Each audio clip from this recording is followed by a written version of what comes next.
What is going on, my fellow nerds? Operator Otter here, and today we're going to discuss what I believe is the fastest speed farming build in the history of Diablo 4. It's super fun, it's super awesome, but it's also very gear intensive, and it's pretty strenuous on your hands. So if you are newer to the Sorc, lower level, you don't really want to be that strenuous on your hands, you're playing a controller, whatever the reason, right? You want something that's a little bit easier and kind of formulating into the ball lightning build. This is another variant. Now, if you do not care about this variant of the build, go to the timestamp above, go straight to the Giga version, watch that Dragster at play. Super fun, super awesome. But if you are just starting off and you are just a bit low Paragon, you've entered Torment 4, stay just a minute and listen here. Because in this version, we are not having any Masterworks, no Mythics, nothing. The only Masterwork I have here are these pants that give me intelligence, but that's it, right? Intelligence isn't some type of breakpoint stat. It's not crit, it's not attack speed, not cooldown, anything like that. It's just giving me a little bit more damage, but that's it. And we are just going to go on this Hoarfrost Demise in a Torment 4 and see how this functions. And if you like what you see, then stay for a minute and we're going to discuss how this build works. Alrighty, so I skipped a little bit ahead in the Hoarfrost Demise because there's no density and it just like has a little elevator thing. So we're going to keep going. Here we go. 3, 2, 1, show the build. Alright, so as you can see, this is essentially a Fractured Winterglass variant of the build. It takes a little bit of a second to warm up, but as you can see, damage is just fine. We're cruising, we're just moving through. It is a very tanky version of the build, which is really nice to newer players because, you know, you don't want to die. Obviously, dying is bad. But it's also very easy to play. It's not strenuous on your hands at all. You don't need to aim anything. It's very friendly. It works very well. It just gets the job done, you know? And honestly, if I was like a newer player, when I actually first started this build, this was the variant I was running before I got into Ball Lightning. And it just gets the job done. I mean, as you can see, I'm just obliterating everything.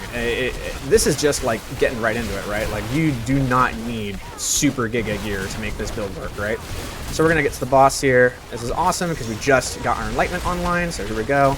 And this is the damage. Like, it's not insane damage, right? Like, it's not super impressive that we just like auto kill this boss, but no Masterworks, no Mythics, and it's a speed variant that moves really quick and it still does that damage, I think that's a pretty good selling point. So if you want to go ahead and watch how this build works, here we go.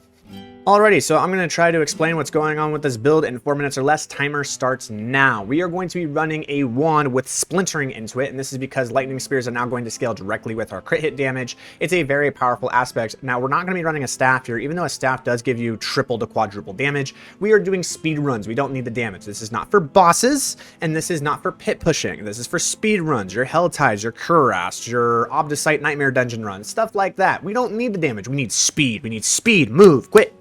And we're going to do that through the attack speed of a wand. It is going to be better for us for actually moving faster. So that's why we're doing that. We are going to combine this with Fractured Winterglass because this is a very cheap way to get a lot of the spears out to the cap of 12. Because when we cast our Frozen Orb, it has a chance of actually generating a lightning spear because it is the only one that is on our bar. We only want one conjuration on our bar because that's how they changed it. But when the spear goes out and actually does damage, then it has a chance to do a Frozen Orb. That Frozen Orb can explode and then generate a lightning spear, and the cycle continues. It's a very cool combo. We are then going to combine this with Aspect of Frozen Orbit because Aspect of Frozen Orbit is going to double the amount of Frozen Orb explosions that are going to happen, which is going to double the amount of lightning spears that the Fractured Winterglass is generating. It's a pretty cool thing. We are then going to run Tal Rasha's because it gives a very powerful damage multiplier, as well as cooldown reduction because cooldown reduction is very powerful in this build. We are then going to run Flicker Step. Now, the cool thing about Flicker Step is that when we first make this build, we want cooldown reduction to reduce the unstable current, and we usually use Aspect of Orange Herald to do that. The problem is Aspect of Orange Herald is absolutely terrible at resetting the cooldown of unstable currents, but with these enemies right in front of me, all I have to do is evade through them and watching my unstable currents cool down. 1, 2, 3, and it's reset. That's it, done, right? So you just need to cast 3 evades and boom, your unstable currents is reset. That's awesome. That's a very cheap way for us to reset unstable currents without needing any Shaco or any type of other cooldown reduction. The other cool thing about it is that the attacks reduce the evades cooldown by 2.5 seconds instead of 1 second, as you can see here, which is very, very nice when we are early into making this build. For the focus, we are going to be running Accelerating. Now, the reason why we're running Accelerating rather than Storm Swell or something like Shredding Blades is because if we attack faster, we generate more spears because we're making more orbs. We also are going to be able to evade faster. Remember, we don't need damage. We need to move faster. We need to move. We need to move. So attacking faster, very good stat. We want that. All right. For our gloves, we are going to be running Seeds Bindings. Now, these by themselves aren't really all that great, but if we are able to actually hit the Masterworks into them, they can scale into something like this, which is a 420% damage multiplier. Very, very very strong gloves. If you can get the GA and you can hit one or double on them, this is going to be a big bonus to your damage, so try to do that. For our pants, we are going to run Snow Veiled because when we cast our ice armor, we're going to be unstoppable. And we are going to run Shimmering, which means that every time we spend 50 mana, we're going to reduce the cooldown of our ice armor.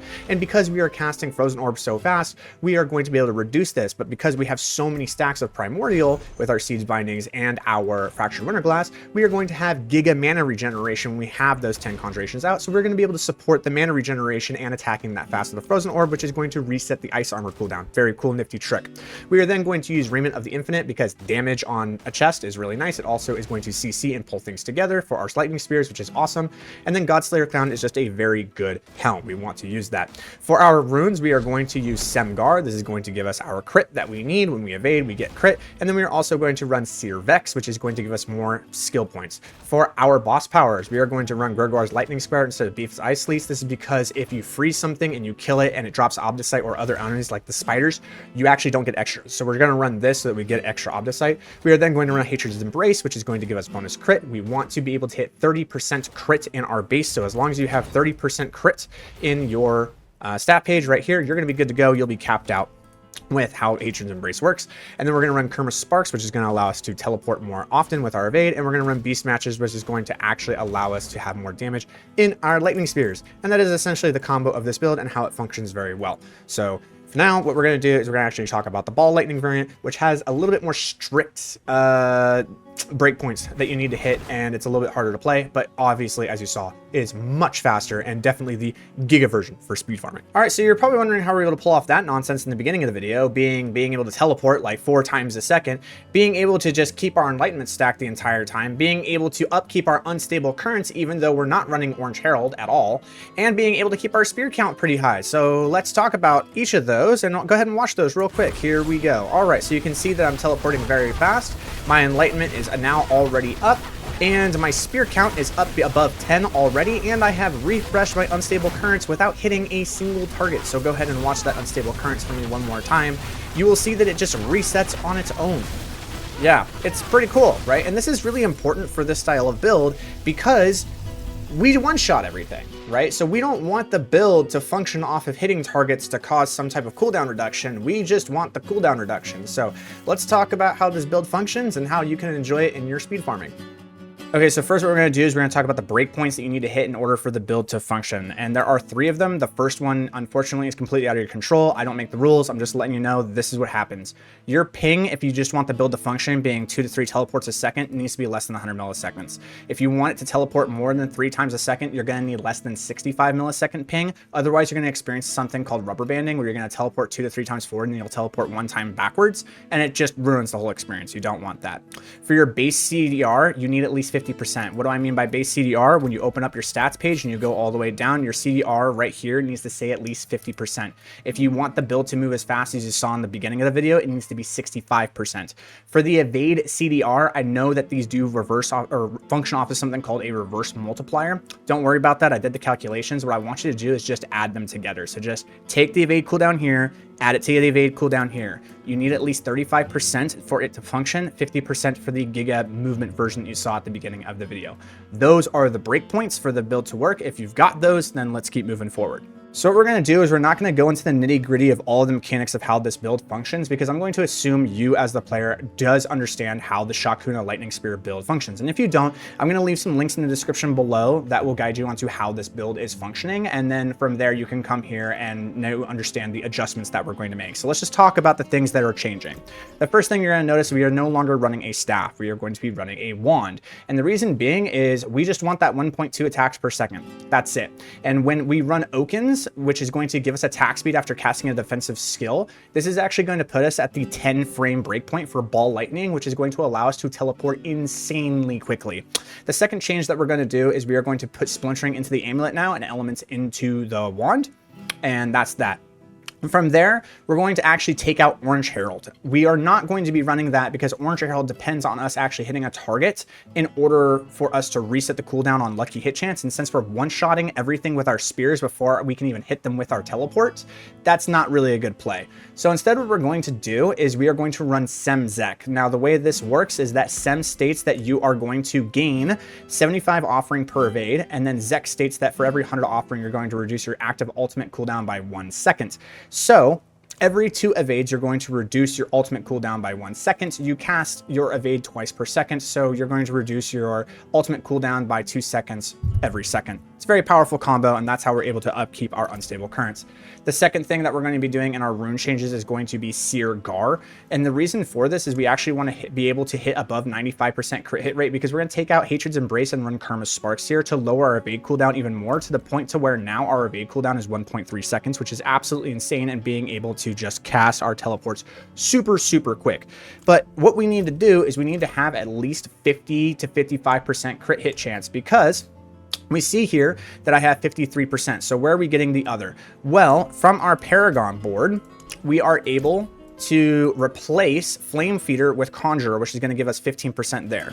And then in our actual skill tree, we are going to have the Enhanced Lightning Spear, which is going to give us 5% crit hit chance there. And then our Seer Gar is going to give us 25%. So 25 plus 5 is going to be 30, and then 30 plus 15 is going to be 45%. So we need 50 to 55% to be above 95% crit hit chance, so that we can pretty much one-shot everything and the build still functions. That's entirely the point. And because we are now no longer running Fireball, we are going to run Ice Armor. We can now run Snow Veil, which is going to make us unstoppable. And we're going to run the Shimmering. We're not going to run the Mystical, because we're not going to freeze anything. Everything just gets one shot. So Ice Armor is just going to be permanently up, and because of that, we are just going to be permanently unstoppable, which means nothing can slow us down. There's no freezing, there's no stunning, there's no knocking us down. We just fly.